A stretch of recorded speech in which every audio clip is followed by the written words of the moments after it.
The prologue for The Fellowship of the Ring is one of the most iconic openings of any film series ever. Not only does it manage to let the viewer know exactly what they need to in such a short period, but it also does it in some of the most iconic moments in the series. The initial prologue was a contentious issue for the studio. They really didn't want to waste precious film time on what they felt would be a pointless story, and they gave Peter a limit of 2 minutes.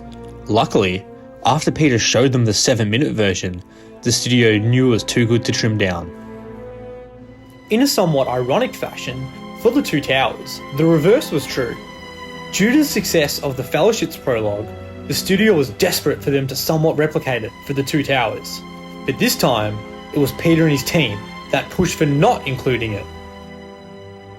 The difficult thing with the middle chapter of a 3-set story is you struggle more to have a beginning and an end. Film 2 was intended to have a prologue. It was a montage of all things in Picture 1. It's a difficult thing to pull off. Picture 1 pulled it off as backstory and a frame for the whole idea, and it gave a tremendous sense of history to everyone. Pete's view was that if you hadn't seen the first film, pay a few bucks, see the first film, we won't need to show you a compressed version. It was 5 or 6 minutes that we'd rather have to tell the next part of the story. It's been areas where we've butted heads with the studio. We screened the Two Towers early on, and there was no prologue because we felt we didn't need one for the Two Towers, and the first note that came back was there's got to be a prologue. We had this big fight and argument that went on for a while about, they were insisting that we get Cate Blanchett to do this prologue, and we were saying, no, we don't want a prologue. And I fell in love with the whole concept of starting the film with the Balrog fight.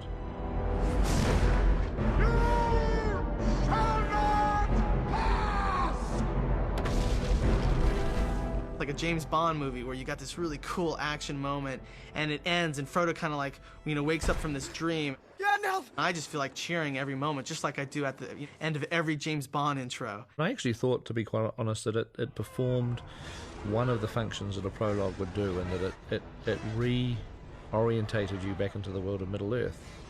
We sort of wanted to have a prologue in the middle, rather than at the beginning. That was where we felt the ideal place for a prologue was, and so we effectively did that. We put a prologue in the middle of the movie, which was the sequence where Elrond is like having this rather strange telepathic kind of connection with Galadriel. Well, the Galadriel montage in the middle of the film was something largely created during the editing process.